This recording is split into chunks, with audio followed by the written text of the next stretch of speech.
I had just moved to the city. With a tight budget, my only priority when searching for an apartment was finding the cheapest one possible. Through a real estate agent, I found a place shockingly affordable. The agent didn't say much, and I didn't ask.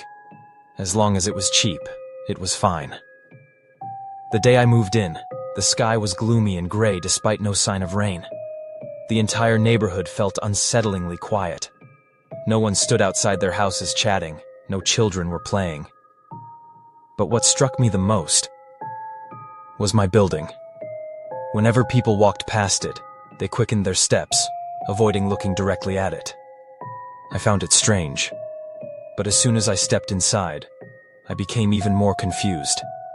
The apartment complex was new, clean, and well-maintained. It didn't look old or abandoned, yet the rent was far too low. Then, I realized something deeply unsettling. A 12-story building, with only 2 residents. Myself and another tenant living on the lower floor. A nearly vacant building, right in the middle of the city? Was it just newly reopened, or was there another reason no one dared to live here? I brushed off the uneasiness, telling myself I was overthinking. But soon after moving in, I began to understand why no one stayed here. The building was unnervingly silent, no sounds of traffic, no distant conversations, no noise from any other apartments. Then, the strange things started happening. At first, it was footsteps in the hallway. They echoed loudly, slow and deliberate, stopping right outside my door. I frowned. I lived on the 10th floor. No one else was supposed to be here. I tiptoed toward the door, peeking through the peephole. Nothing. But the footsteps didn't stop. I shuddered, stepping back, trying to ignore it. One evening, after returning from the supermarket, I entered the elevator and pressed the button for the 10th floor. The elevator worked fine. I leaned against the wall, watching the numbers rise. Then, at the 6th floor, ding! The elevator stopped. Slowly the doors creaked open. I hadn't pressed the button for this floor. And I knew for sure, no one lived on the 6th floor. I held my breath and stared into the hallway. The dim light flickered, casting long, eerie shadows. No one was there. Yet, I felt someone watching me. I slammed the close button. The doors shut too slowly, like something was holding them open. The elevator continued upwards, but my heartbeat didn't slow down. When I reached my apartment and tried to shake off the unease, I heard something even worse. A knock. A child's voice, whimpering softly outside my door. "Miss, please let me in. I'm scared." I felt my blood turn to ice. I didn't have any neighbors with children. I froze, covering my ears, but the voice continued. "Miss, open the door. My mom told me to come here." I jumped up, ran to the window, refusing to check the peephole. I didn't want to know who, or what, was outside my door. But when I pulled back the curtain and looked down into the courtyard, I saw a child standing there, looking straight up at my apartment. And yet, the voice was still at my door. That entire night, I did not sleep.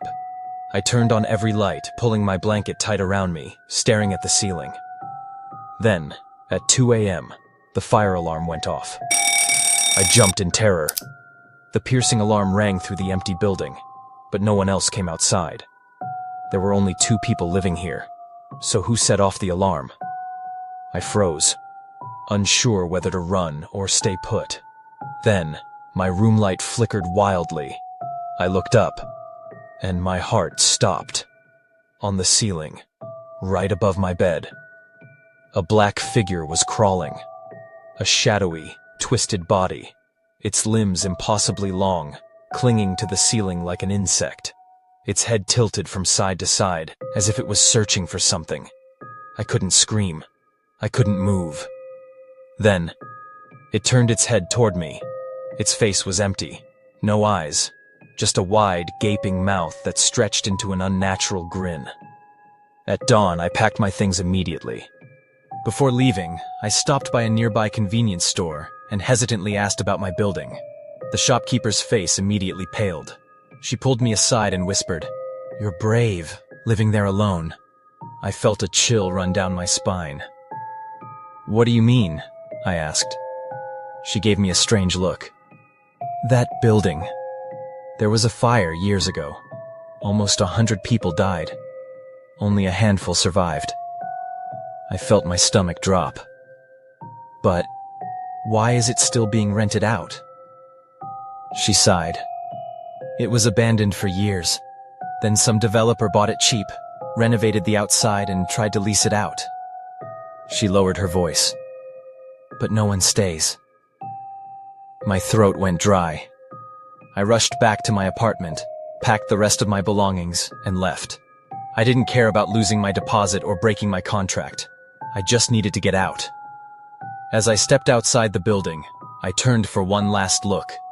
It stood there, dark and silent, like a giant tombstone. But on the 10th floor, right at my apartment window, I had the uncanny feeling that something was watching me leave. And that thought still haunts me to this day. I am a real estate agent in Tokyo, specializing in finding rental apartments for clients. The job isn't particularly exciting, but sometimes I have to travel far to inspect properties before recommending them. This is a true story about one apartment viewing that I will never forget. That day, I received a request from a female client looking for a small apartment for one person near central Tokyo. Finding an affordable apartment in Tokyo is not easy, as it's one of the most expensive cities in the world for real estate. After spending the morning searching through listings and making calls, I finally found a place with a surprisingly low rent compared to the market rate. Without hesitation, I scheduled a visit. The apartment was about a 20-minute train ride from Shinjuku Station, followed by a 10-minute walk from the nearest station. When I arrived, I was taken aback by the sight of the building. It was an old apartment complex with peeling paint, and there were very few houses or stores nearby. The area felt eerily quiet, unlike the usual bustling streets of central Tokyo. I retrieved the key from the mailbox and proceeded to enter the apartment. As soon as I opened the door, a wave of cold air hit me. Even though the apartment had been cleaned, I immediately felt something was off. The room was darker than usual, as if sunlight couldn't fully reach certain corners. Most disturbingly, there was a strange smell in the air, something I had never encountered before. It wasn't overpowering, but it made me uneasy, sending chills down my spine. The apartment had a traditional Japanese layout, featuring tatami flooring and sliding doors. Despite my discomfort, I decided to find the best angles to take photos for my client. I held up my phone, framed the shot carefully, and clicked the shutter.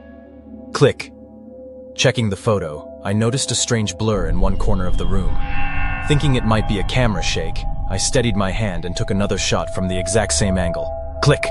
But once again, the same corner was blurred. I zoomed in to inspect the image more closely. And at that moment, a chill ran down my entire body. In reality, the corner of the room was completely empty. But in the photo, there was a dark shadow, resembling a person, sitting curled up in the corner. It was faint, yet distinctly human-shaped, pitch black, and terrifying. The worst part? It was staring directly at me. I felt my breath grow heavy, my body covered in goosebumps, and a cold sweat ran down my back. I glanced at the corner in the room, then instinctively stepped backward, my hands trembling. Muttering every Buddhist prayer I could think of, I hurried towards the door. Reaching the entrance, I slipped on my shoes, grabbed the handle, and twisted it to open the door. But it wouldn't budge. I had never locked the door, yet no matter how hard I turned the knob, it wouldn't open. A wave of pure panic surged through me. I banged on the door, shouting, desperately trying to open it.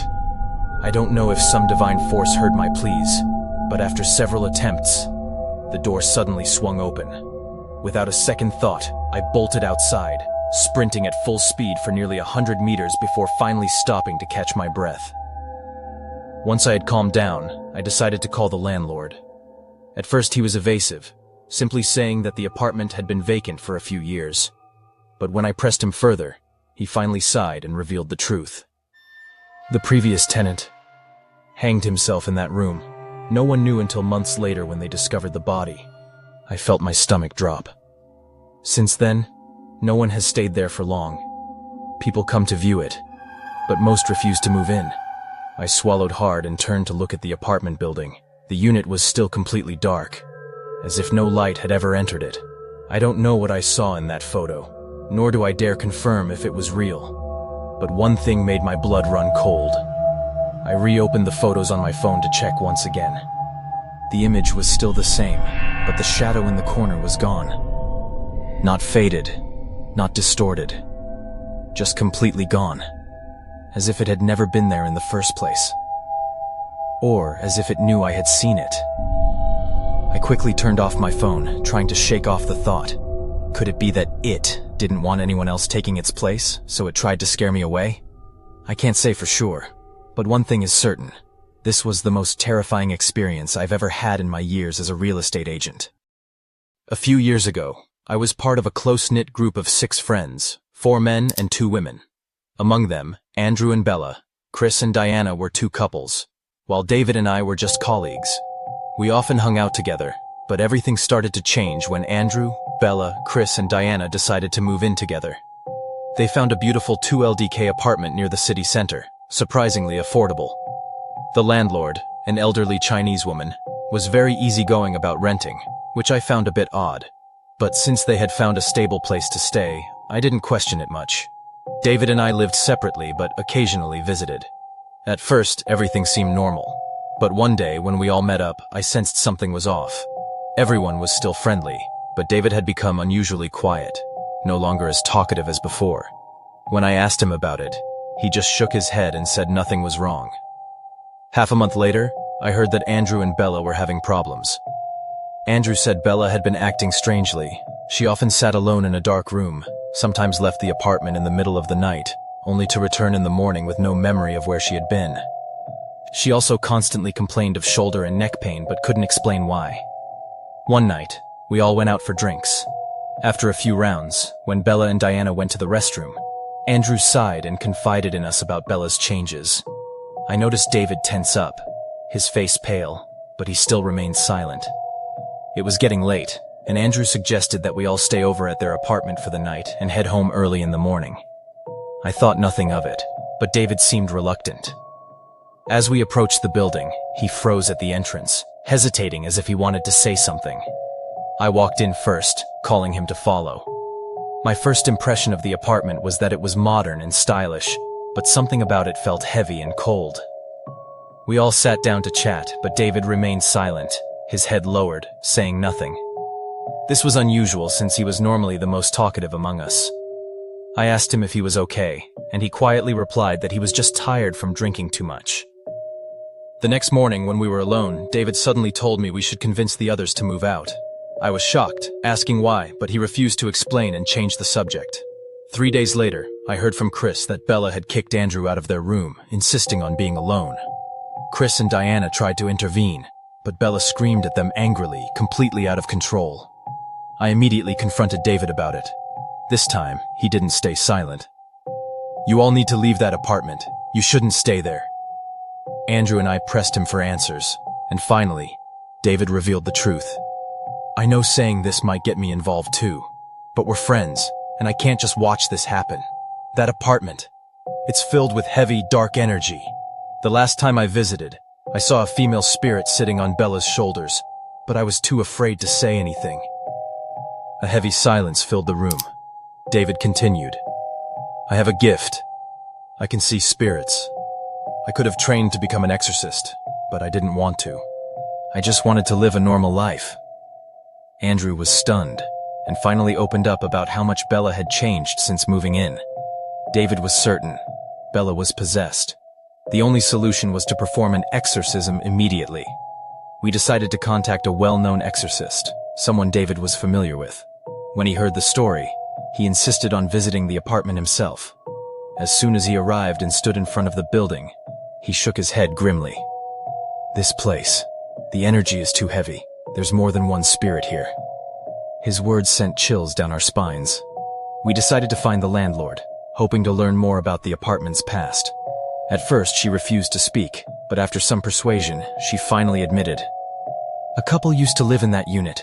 They loved each other deeply, but they had a terrible fight. The man killed the woman, and then tried to take his own life but failed. He was arrested and sent to prison. She hesitated before continuing.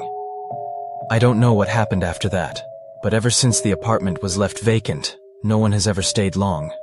Some tenants complained of nightmares. Others said they felt like they were being watched.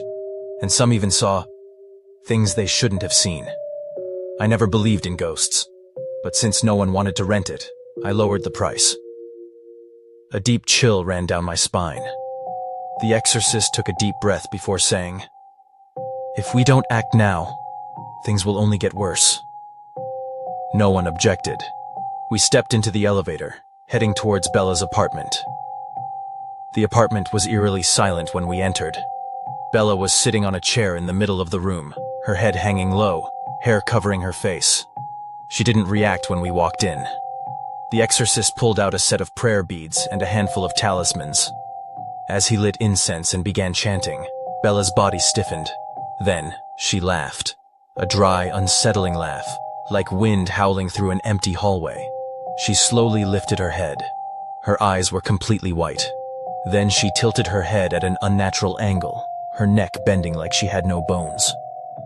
Suddenly, she dropped to the floor and started crawling on all fours towards us, her head jerking from side to side in a grotesque motion. I couldn't see what David and the exorcist saw, but from their reactions, I knew. Whatever was possessing Bella was furious. The exorcist threw a talisman onto Bella's forehead. She let out a piercing scream. The room shook violently, the lights flickered, and the windows slammed open and shut as if someone was trying to get in. Bella thrashed on the floor, clawing at herself, her fingernails digging deep into her own skin.